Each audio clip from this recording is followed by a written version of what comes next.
హరే కృష్ణ. నిన్న కూడా చాలా చక్కగా అధిక సంఖ్యలో మన డివోటీస్ అందరూ జాయిన్ అయ్యి మనం రెండో అధ్యాయం గురించి చర్చించడం జరిగింది. రెండో అధ్యాయం గనక చూసినట్టయితే పేరు కంటెంట్స్ ఆఫ్ గీత సమ్మరైజ్, అంటే గీతలో ఏమేమి ఉందో మొత్తం మంచి చక్కగా వివరించి మనకి అర్జునుడికి కృష్ణుడు చెప్పడం జరిగింది అని మనం తెలుసుకోవడం జరిగింది. మొదట్లో గనక మనం చూసినట్టయితే అర్జునుడు విషాద యోగంతో అంతంలో మనకి నేను యుద్ధం చెయ్య అని శరణాగతి పొందడం జరిగింది అని మనం చర్చించాం. అలా శరణాగతి ఎవరికి పొందాడు అని మనం ఈ రెండో అధ్యాయం కనుక చూసినట్టయితే సులువు గుర్తు పెట్టుకోవడానికి అక్రోనిం అనేది మనం ఇవ్వడం జరిగింది. అదేంటంటే గీత, GITA. జీ అంటే ఏంటంటే గురువు అండి. మనం కూడా తప్పకుండా మనకు గురువు కావాలి. ఎందుకు అంటే అర్జునుడి విషాదంలో ఉన్నప్పుడు కృష్ణుడి శరణాగతి పొంది తను గురువుగా కృష్ణుడిని స్వీకరించడం జరిగింది. ఎందుకు గురువు ఎందుకు అవసరం అని అందరూ ప్రశ్నించడం అనేది చూస్తుంటాం. మనం భౌతికమైన విద్య నేర్చుకోవాలంటే, ఆటలు పాటలు నేర్చుకోవాలంటే, ఆఖరికి పరిగెత్తాలంటే కూడా మనకి గురువు కావాలని మనకు తెలుసు. కానీ ఆధ్యాత్మిక జ్ఞానం వచ్చేటరికి మనం ఏమంటుంటాం అంటే గురువు అవసరం లేదు అని మనం చెప్తుంటాం. అలా కాదండి, తప్పకుండా మనకు కూడా మన గురువు కావాలని తెలుసుకోవడం జరిగింది. అండ్ ఐ ఫర్ ఐడెంటిటీ, అసలు ఎవరం మనము అని దాని గురించి చర్చించడం జరిగింది. మనం చూసినట్టయితే ప్రతి ఒక్కరు ఎవరన్నా చనిపోయినప్పుడు వారిని చూసి మనం ఏమంటామంటే అతను శరీరం వదిలేశారు అని చెప్తుంటాం. అసలు ఎవరు వదిలేశారు శరీరాన్ని? ఎవరు వదిలేశారు?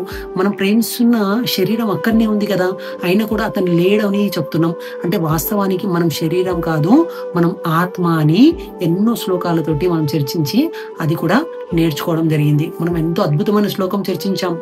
దేహినోస్మిన్ యదా దేహే కౌమారం యవ్వనం జరా తదా దేహాంతర ప్రాప్తి ధీరస్తత్ర న భూయతే. అంటే ఎవరు ధీరులు ఉన్నారో వారు భయపడరు అని మనం దాని గురించి కూడా చర్చించడం జరిగింది. అండ్ టీ ఫర్ అంటే 2 ధర్మాస్ అండి. మనకి 2 ధర్మాలు ఉంటాయండి. అదేంటంటే సనాతన ధర్మ, స్వధర్మ. స్వధర్మ అంటే భార్య పిల్లల్ని చూసుకోవడం తప్పకుండా మనం చేయాలండి. అండ్ సనాతన ధర్మ మన ఆత్మ గురించి మనం ఏం చేస్తున్నామని కూడా మనం పరిశీలించాలి. మనం ఒక ఉదాహరణ కూడా తీసుకోవడం జరిగింది.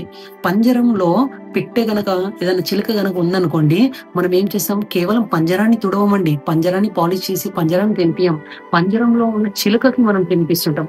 అలాగే మనం కూడా శరీరానికి కావాల్సిన పోషణ ఇస్తున్నాం, కానీ ఆత్మకి కావాల్సిన పోషణ మనము ఇవ్వట్లేదు అన్న దాని గురించి చర్చించాం. అలాగే మనం చూసినట్టయితే ప్రతి నిత్యం మనం కామ, క్రోధ, లోభ, మోహ, మద, మత్సర్యాలకి గురి కావడం అనేది చూస్తున్నాం. మనం వద్దనుకున్నా కూడా ప్రతి నిత్యం కోపం రావడం చూస్తున్నాం. కోపం వచ్చేసి మనము బుద్ధి అంటే మనసు అనేది అదుపు తప్పి అటు ఇటుగా ప్రవర్తించే ప్రయత్నం కూడా మనం చేస్తున్నాం. ఆ మనసు అదుపులో ఉండాలంటే మనం ఏం చేయాలంటే ఆనంద, ఏ ఫర్ ఆనంద. మనం ఆనందంగా ఎప్పుడు ఉండవచ్చు అంటే హయ్యర్ టేస్ట్.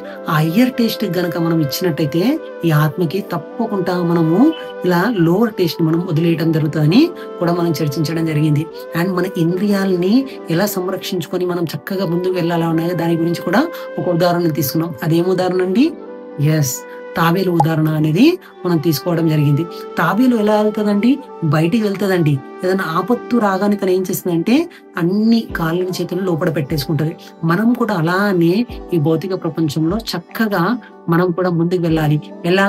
ఏదన్నా మనకి బలహీనమైన క్షణాలు వచ్చాయనుకోండి, మనం కూడా ఇంద్రియాల్ని అదుపులో పెట్టుకొని చక్కగా మనము ఆనందాన్ని పొందాలంటే ఆ హయ్యర్ టేస్ట్ కృష్ణ చైతన్యం అనేది మనకి ఆత్మ గనక ఇచ్చినట్టయితే తప్పకుండా మనం ఆనందంగా జీవిస్తాం అనేది గురించి మనం చర్చించడం జరిగింది. అలా మనము GITA మొత్తం గీత గురించి మనం తెలుసుకోవడం జరిగింది. అండ్ ఇక్కడనే గీత అయిపోయింది కదా, మరలా 3వ అధ్యాయం ఎలా మొదలైంది అని మనకు సందేహం ఉంటది. అది ఎలానో మనం ఇవాళ క్లాస్లో చర్చించుకునే ప్రయత్నం అనేది చేద్దాం. హరే కృష్ణ.